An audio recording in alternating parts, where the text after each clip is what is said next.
শ্রী আমার ব্লু জামাটাও দিয়ে দিও। জানি এই জামাটা তোমার পছন্দের, এই রংটা তোমার খুব পছন্দের। রাজ, তোমার ব্যাগটা গুছিয়ে দিয়ে আমাকেও বেরোতে হবে। আজ সকালে জয়েন করতে বলেছে, রেডিও হতে হবে। সব কে রাজ? কতবার তোমাকে বলেছি ভেজা টাওয়েলটা এইভাবে বিছানার উপরে রাখবে না, বাইরে মেলে দিতে পারো না একটুখানি? কতবার শেখাবো তোমাকে? ঠিক আছে ঠিক আছে। আর শ্রী তোমার ফোনটা নিয়ে যাও। তোমার কে আবার?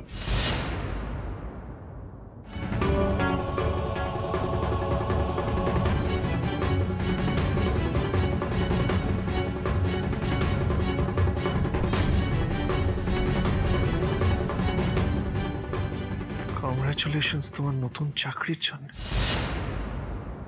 আজ দেখা হবে।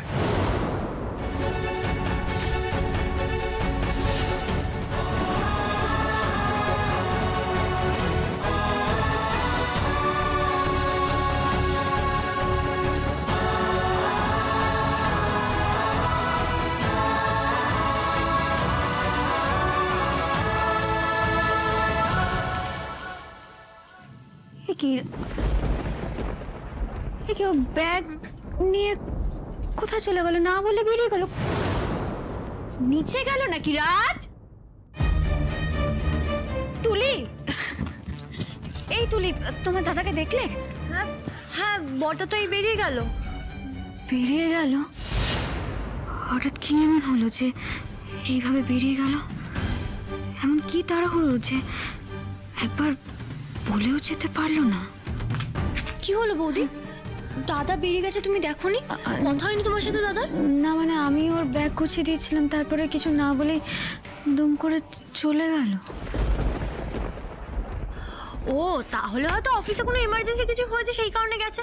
আরে তুমি একটা ফোন করো না। এই বৌদি, তোমার আজকে অফিসের প্রথম দিন না? হ্যাঁ, তুমি যাবে না? যাবো তো। আজ তো প্রথম দিন অফিসের। প্রথম দিনই তো পরিচয় হবে সবার সাথে। আমার কালিগ কারা, আমার বস কে, সবটা জানতে পারবো।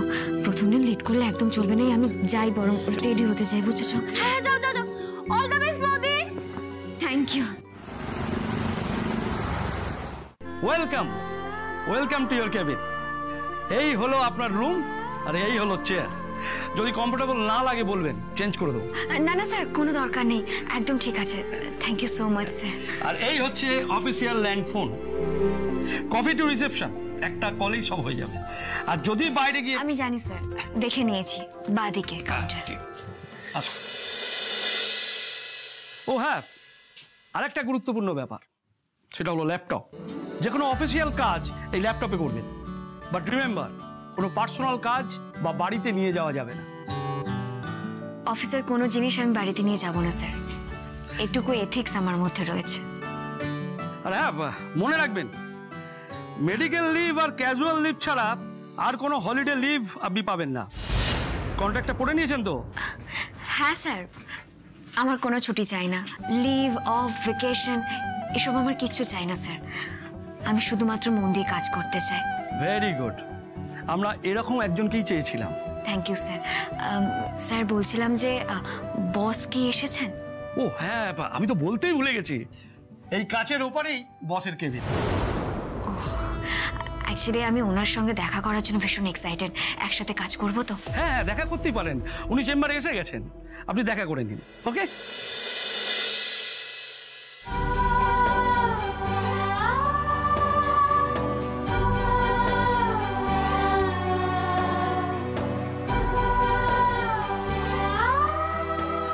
কাল অবধি চাকরি ছিল না বলে কষ্ট পাচ্ছিলাম।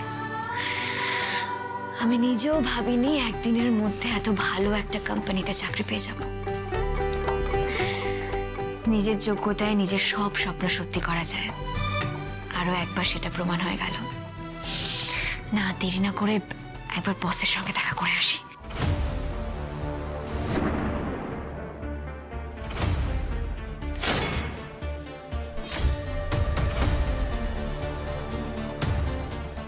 May I come in, sir? Sir, আমি শ্রী ঘোষাল, আপনার নতুন অ্যাসিস্ট্যান্ট।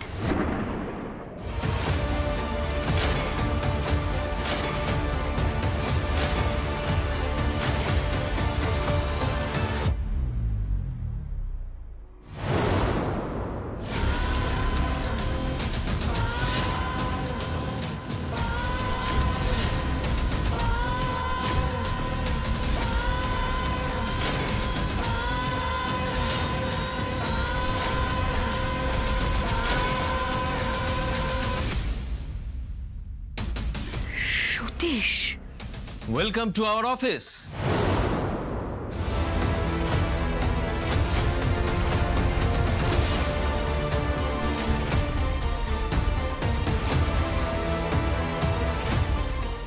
আপনি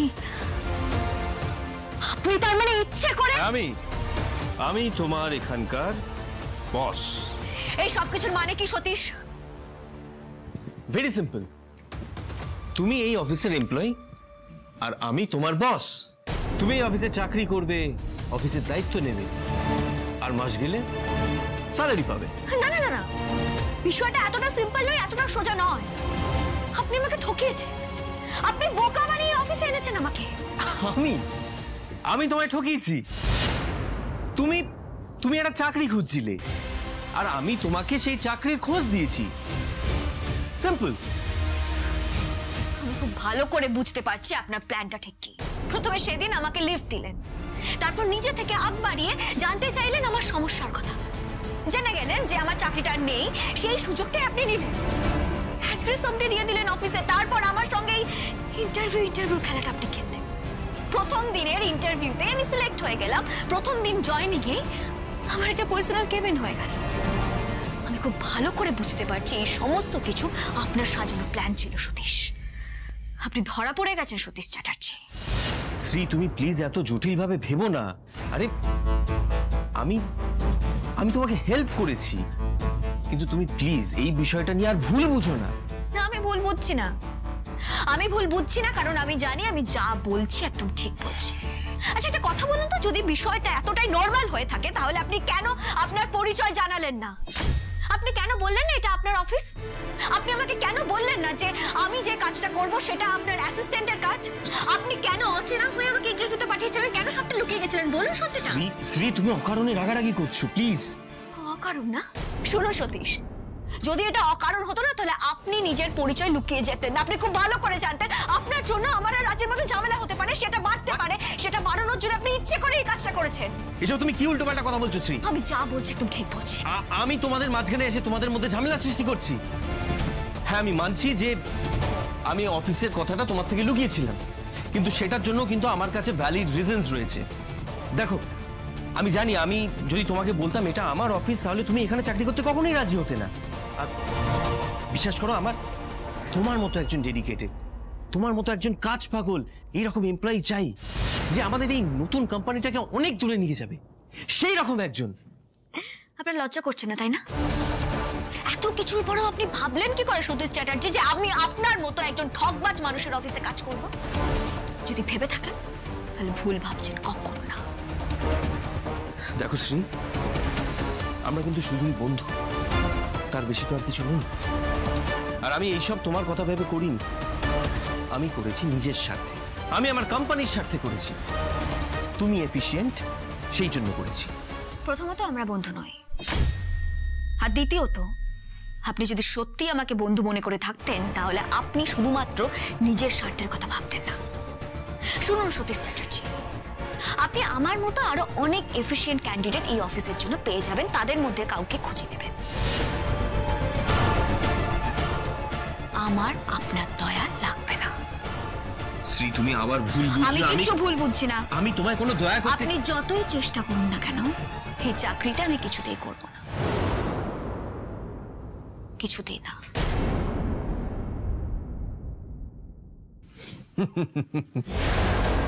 রাগারাগি করে আর কত দূরেই বা যাবে শ্রী?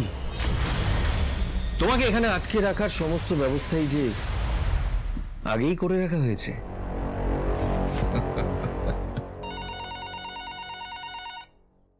হ্যাঁ স্যার, হ্যাঁ স্যার, বুঝে গেছি।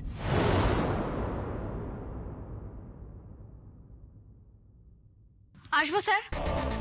হ্যাঁ, আসুন। কিছু বলবেন? স্যার, আমি এই চাকরিটা করতে পারবো না, আমি রিজাইন করতে চাই। সে কি, আজই তো আপনার প্রথম দিন, জয়েনিং এর দিনই রিজাইন? কি হয়েছে? Anything wrong? কেউ কি আপনাকে কিছু বলেছে? না স্যার, আমাকে কেউ কিচ্ছু বলেনি। আমি এই চাকরিটা করতে পারবো না। এত টাকা লস করবেন কেন? কালই তো কথা হলো, আপনি তো সব ভেবেই সিদ্ধান্ত নিলেন। হ্যাঁ, নিয়েছিলাম, অনেক কিছু না বুঝেই এই সিদ্ধান্তটা নিয়ে ফেলেছিলাম, কিন্তু আজ সবটা বুঝতে পারছি, তাই আমি আপনাকে বলছি স্যার, আমি এই চাকরিটা করতে পারবো না। ম্যাডাম, না বললেই তো আর হবে না। আপনি তো জানেন এই চাকরিটা আপনি 2 বছরের মধ্যে ছাড়তে পারবেন না। কোম্পানির একটা পলিসি আছে। আমি তো আপনাকে বললাম স্যার, আমি চাকরিটা করতে পারবো না। আপনার ওই কন্ট্রাক্টটা ক্যান্সেল করে দিন। আপনি ভেবে বলছেন তো? হ্যাঁ, আমি যা বলছি ভেবেই বলছি স্যার, ক্যান্সেল করুন কন্ট্রাক্টটা। ওকে, তাহলে আপনার পেনাল্টির টাকাটা দিতে হবে ম্যাডাম। ওই টাকাটা দিয়ে দিলেই আপনাকে রিলিজ করে দেবো।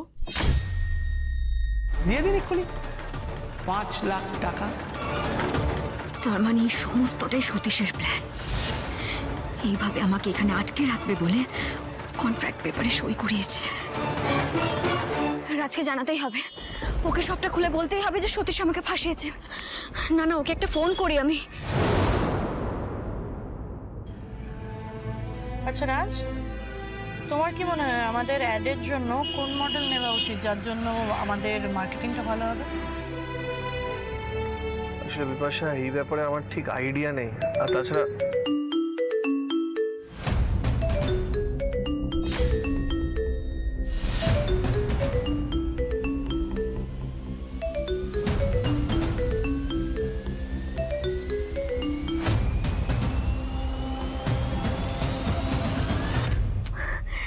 প্লিজ তুমি ফোনটা ধরো, কথাটা তোমাকে বলতেই হবে, খুব জরুরি একটা কথা আছে, প্লিজ ফোনটা ধরো রাজ।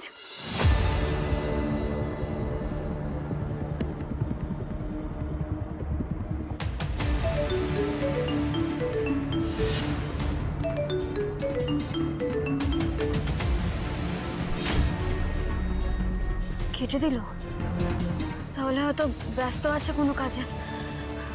পরে যদি দেখে আমাকে নিশ্চয়ই রিং ব্যাক করবে ফ্রি হয়ে।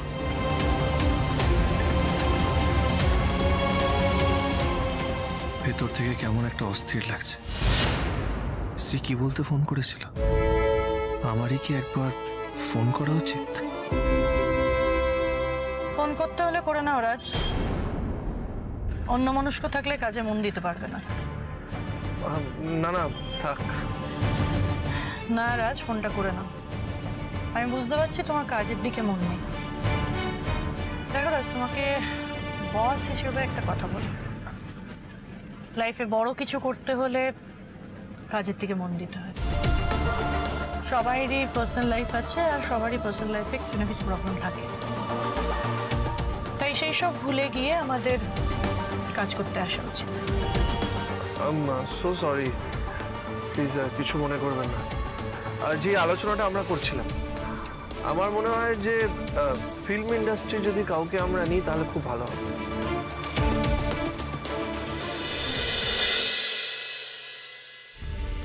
2 ঘন্টা হতে চললে এখনো অবধি আমাকে কল করলো না। ওকে এতটাই ব্যস্ত যে আমার সঙ্গে কথা বলার জন্য 2 মিনিটও ওর সময় হলো না।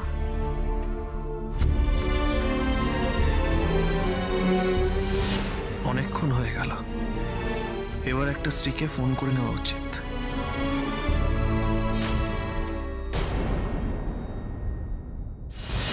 থাক, আমি কল করে আর বিরক্ত করব না স্ত্রীকে। রাজের সঙ্গে এক্ষুনি কথা বলাটা ভীষণ জরুরি ছিল, এক্ষুনি ওকে সবটা জানাতেই হতো। আর যাই হয়ে যাক না কেন, সতীশ যতই চেষ্টা করুক, ওই চাকরিটা আমি কিছুতেই করবো না। আমি যদি চাকরিটা না করি, যদি ওই অফিসকে 5 লাখ টাকা না দিয়ে উনি কি করবেন? পুলিশে যাবেন, কেস করবেন আমার এগেনস্টে। ওদের যা ইচ্ছে তাই করে নিক, তবুও আমি ওই চাকরিটা কিছুতেই করবো না। আজ রাতে রাজ ফিরলে এই পুরো বিষয়টা নিয়ে ওর সঙ্গে আলোচনা করতে হবে।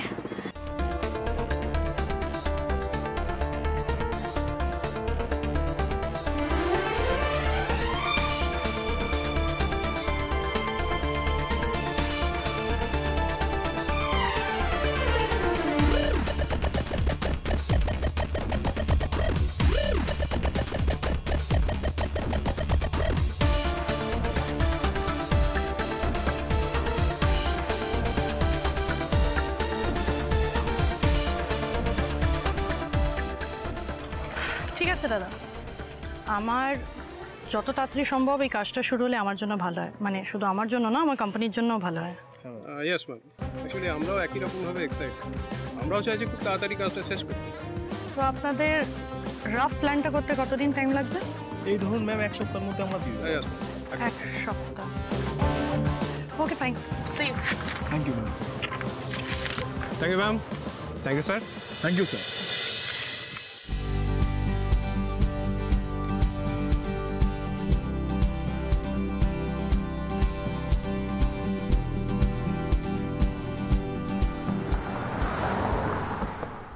তোর কখন থেকে রাজকে ট্রাই করছি, একবার হলেও তো ফোনটা ধরতে পারে ও। আর একবার কল করি তো, অন্তত এটা জানি যে কখন আসবে।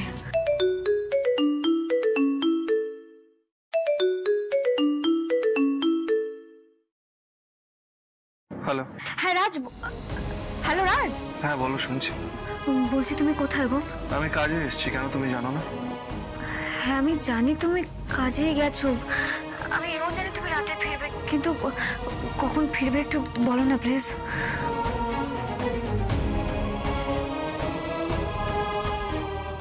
হ্যালো, তুমি আমার কথা শুনতে পাচ্ছ?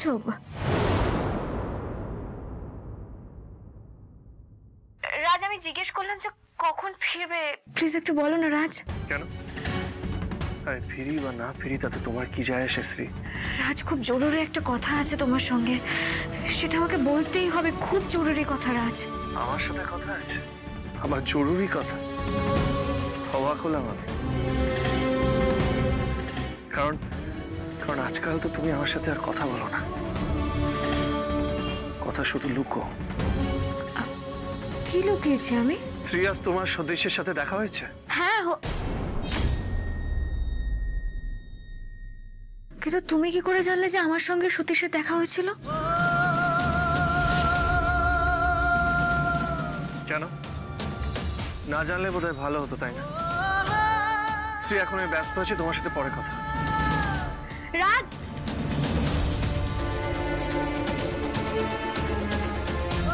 ফিরবো না আমি, কিছুতেই ফিরবো না। তোমাকে এতবার বারণ করলাম, তারপরেও তুমি সতীশের সাথে গিয়ে দেখা করলে।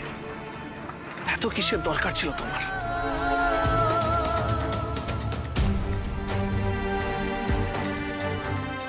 দাদা, আপনি একটা কাজ করুন, আপনি গাড়িটা ঘুরিয়ে হোটেলের দিকে নিন।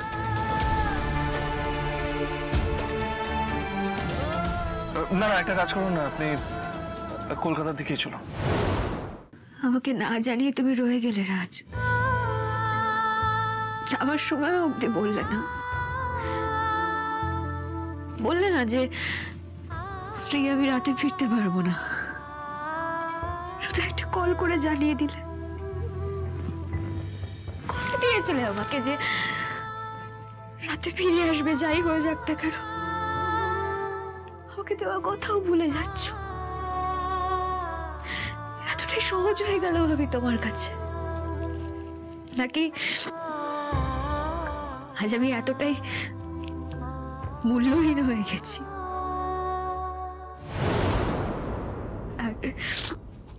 দেখো দেখো দেখো দেখো দেখো কি নাটক, কি নাটক! বাবা রে বাবা, তা ভর সন্ধ্যেবেলা এরকম নাকে কান্না না কাঁদলেই কি নয়, ছেলের অমঙ্গল হবে তো। যে শুনেছে আমার ছেলেটা আজকে ফিরবে না, অমনি দেখো pan pan pan pan pan pan pan pan করেই চলেছে। আপনি জানতেন যে আপনার ছেলে ফিরবে না? ওই দেখো আমার ছেলে, আমি ওর মা, তো আমাকে বলবে না তো কি, তোকে বলবে নাকি? রাজ বাবা আমাকে সব কিছু বলেছে, আর তুই তুই কি করছিস? যে শুনেছিস রাজ বাবা ফিরবে না, অমনি প্যান প্যান প্যান প্যান করছিস, কাজের চাপ। কিন্তু যখন আমার ছেলেটা কিছু করতো না, তখন কি হয়েছিল? হ্যাঁ, কি তোর বাড়ির লোকজন ছেড়ে কথা বলেছে? তোর মা বাড়ি বয়ে কথা শুনিয়ে গেছে, সেসব কথা ভুলে গেছিস নাকি? যাকে সন্ধ্যাবেলা নাকে কান্না বন্ধ কর। তো কি প্যালান, সকালের মতোই প্যালান নাকি? আমি মানে আপনি সব কি বলছেন মা? বুঝতে পারছিস না? ও গো, কে কোথায় আছো গো? দেখো গো, দেখো আমার ছেলের বউ কি সরল, কি সরল, কিচ্ছু বুঝতে পারছে না। ঢং দেখো, ঢং। সকালবেলায় ওই যে রান্না করতে গিয়ে হেসে খেলতে গিয়ে আমার হাত পুড়ে গেল, বাবা কি কষ্ট আমি পেয়েছি। এবেলাও কি, থাক আর দেখতে হবে না। এগুলো কি আমাকে হেসেল ঠেলতে হবে নাকি? হ্যাঁ, আর তুই তুই কি করবি? মহারানী, উনি পায়ের ওপরে পাটা তুলে মহারানী বসে থাকবেন আর আমি গিয়ে হেসেল ঠেলবো। একদম এগুলো চলবে না কিন্তু। নাকি কেন বন্ধ কর, যা যা হেসেলে যা। আপনি চিন্তা করবেন না, কাল দুপুর থেকে আমি রান্না করব। যাচ্ছি মা। এই এই এই এই এই দাঁড়া, কি বলি তুই? কি বলি? কাল দুপুরে রান্না মানে ওই অফিসের চা অফিস যাবি না কালকে তুই? না মা, কাল থেকে আমি অফিসে যাব না।